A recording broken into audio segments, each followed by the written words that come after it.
नमस्कार। आकाशवाणी जयपुर अजमेर से प्रस्तुत हैं प्रादेशिक समाचार।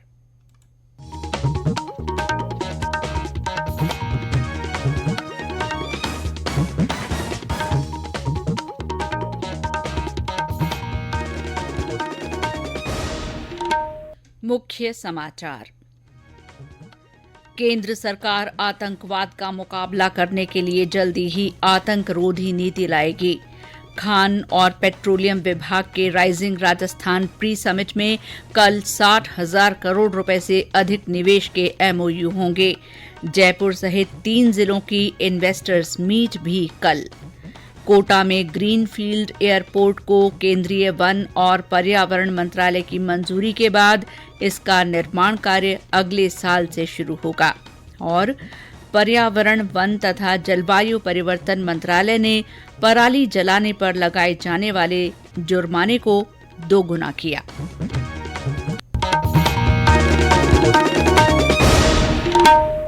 समाचारों के साथ मैं शीला चावला। और अब समाचार विस्तार से। केंद्रीय गृह मंत्री अमित शाह ने कहा है कि आतंकवाद का मुकाबला करने के लिए सरकार जल्दी ही आतंकरोधी नीति और रणनीति लेकर आएगी। आज नई दिल्ली में आतंकरोधी सम्मेलन का उद्घाटन करते हुए श्री शाह ने कहा कि प्रधानमंत्री नरेंद्र मोदी की सरकार बनने के बाद पिछले 10 वर्षों में आतंकवाद के खिलाफ कड़ा रवैया अपनाया गया है। 2 दिन के इस सम्मेलन को राष्ट्रीय अभिकरण अन्वेषण एनआईए ने आयोजित किया है। श्री शाह ने कहा कि पिछले 10 वर्षों में आतंकवाद का मुकाबला करने के लिए देश में मजबूत व्यवस्था तैयार की गई है। उन्होंने कहा कि 2006 से 2013 की अवधि की तुलना में 2014 से 2021 की अवधि के दौरान आतंकी घटनाओं में 70% की कमी आई है। 10 साल के अंदर आतंकवाद के खिलाफ एक ठोस रणनीति लेकर भारत सरकार चली है। मोदी जी का एक घोष वाक्य जीरो टॉलरेंस अगेंस्ट टेररिज्म, ये न केवल भारत, समग्र विश्व ने आज स्वीकार किया है। भारत के अंदर टेररिज्म के खिलाफ लड़ने की एक मजबूत इकोसिस्टम खड़ी हुई है। 10 साल के काम का विहंगावलोकन करें तो संतोषजनक चित्र हमारे सामने खड़ा हुआ है।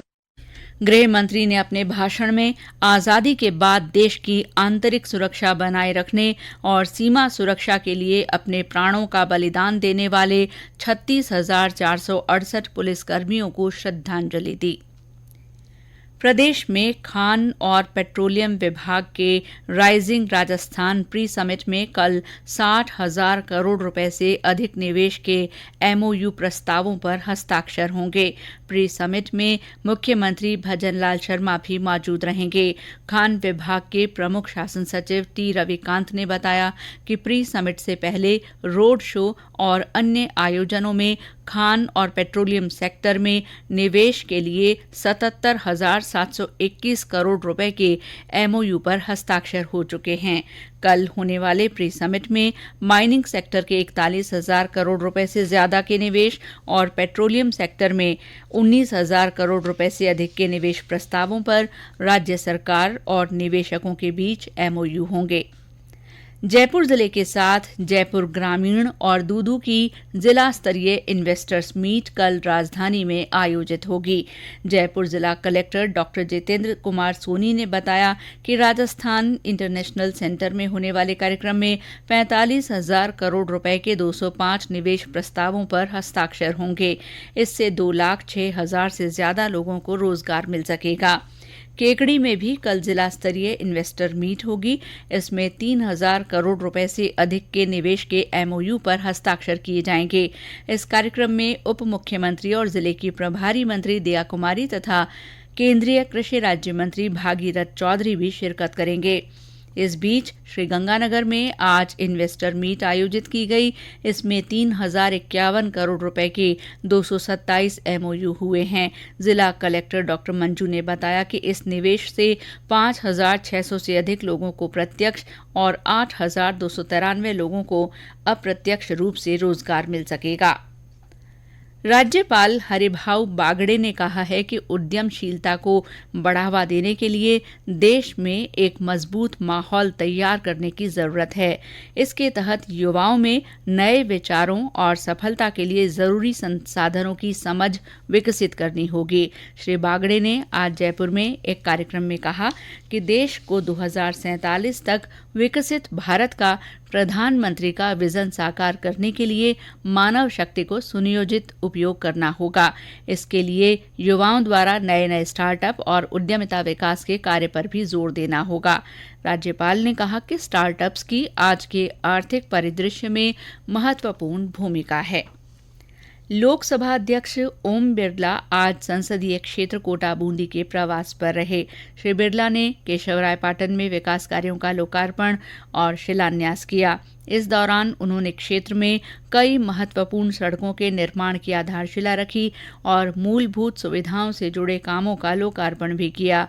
लोकसभा अध्यक्ष ने कहा कि दिल्ली मुंबई कॉरिडोर शुरू होने के बाद आमूल-चूल बदलाव देखने को मिलेगा।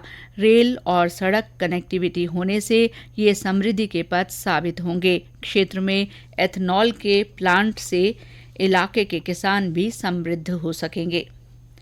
ऑस्ट्रेलिया के सिडनी में हो रहे राष्ट्रमंडल संसदीय संघ के 67वें सम्मेलन में आज विधानसभा अध्यक्ष वासुदेव देवनानी ने कहा कि राजस्थान विधानसभा नई गति, नई दिशा और नवाचारों के साथ देश की सर्वश्रेष्ठ विधानसभा बनने की ओर अग्रसर है। श्री देवनानी ने कहा कि राजस्थान विधानसभा के द्वार आम जन के लिए खोल दिए गए हैं। विधानसभा में राजनैतिक आख्यान संग्रहालय का आमजन, विद्यार्थी और शोधार्थी अवलोकन कर पा रहे हैं। श्री देवनानी ने आज पाकिस्तान के सिंध प्रांत की विधानसभा के अध्यक्ष ओवैस कादिर शाह से मुलाकात की।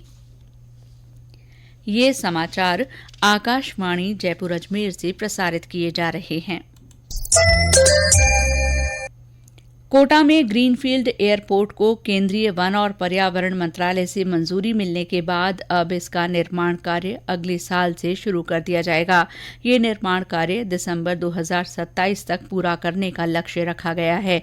इसके पहले चरण में 3200 मीटर लंबा और 45 मीटर चौड़ा रनवे बनाने के साथ साथ विमानों के लिए पार्किंग क्षेत्र, terminal building, check in counters और कन्वेयर बेल्ट्स बनाए जाएंगे। ये हवाई अड्डा हर साल 20 लाख यात्रियों और हर घंटे 1000 यात्रियों की क्षमता वाला होगा।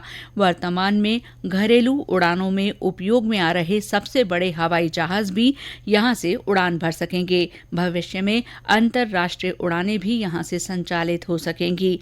ग्रीनफील्ड एयरपोर्ट परिसर में पायलट प्रशिक्षण के लिए फ्लाइंग क्लब और फ्लाइंग स्कूल का भी विकास किया जाएगा। गौरतलब है कि लोकसभा अध्यक्ष ओम बिरला के प्रयासों के बाद रक्षा मंत्रालय ने पिछले साल जुलाई में कोटा हवाई अड्डे के लिए एनओसी जारी की थी। इसके बाद एयरपोर्ट अथॉरिटी ऑफ इंडिया और राजस्थान सरकार के बीच इस साल जुलाई में इसके संबंध में एमओयू हुआ था। पर्यावरण, वन और जलवायु परिवर्तन मंत्रालय ने पराली जलाने पर लगाए जाने वाले जुर्माने को दोगुना कर दिया है। केंद्र सरकार ने राष्ट्रीय राजधानी और आसपास के क्षेत्रों में पराली जलाने से संबंधित वायु गुणवत्ता प्रबंधन आयोग के नए संशोधित नियम अधिसूचित किए हैं।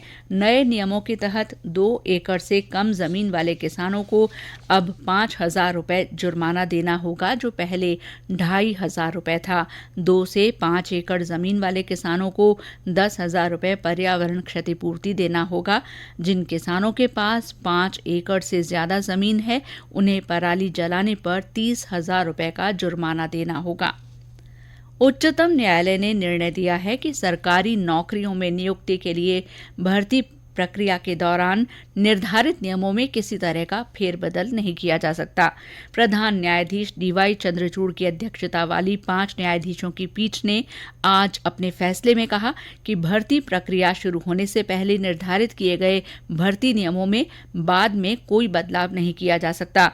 उन्होंने आदेश में कहा कि चयन नियम मनमाने नहीं होने चाहिए और संविधान के अनुच्छेद 14 के अनुरूप होने चाहिए।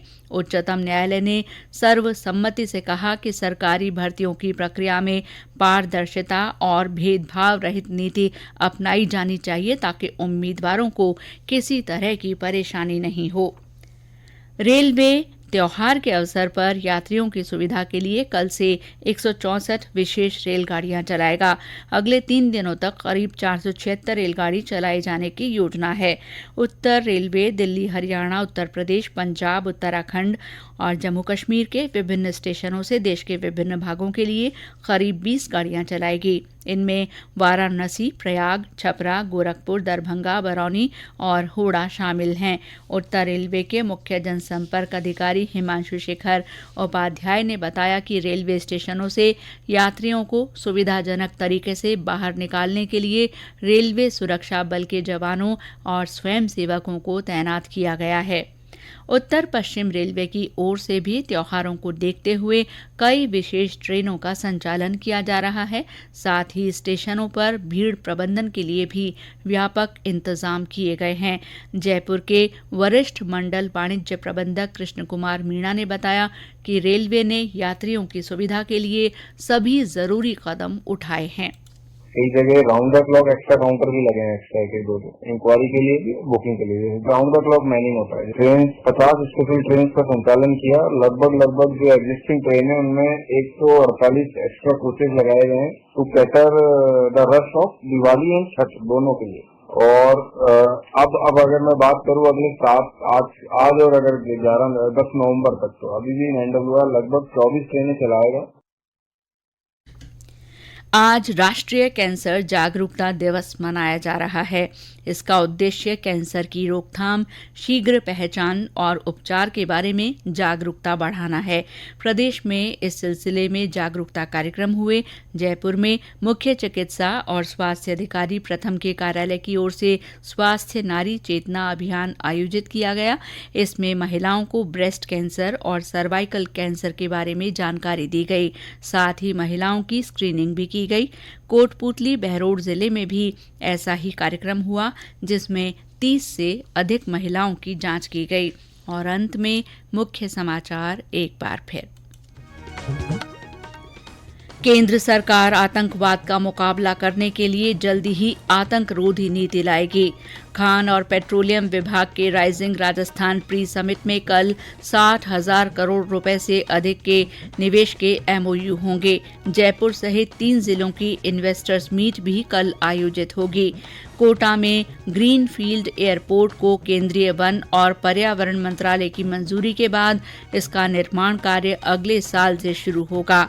और पर्यावरण, वन और जलवायु परिवर्तन मंत्रालय ने पराली जलाने पर लगाए जाने वाले जुर्माने को 2 गुना कर दिया है। इसके साथ ही प्रादेशिक समाचार बुलेटिन समाप्त हुआ। नमस्कार।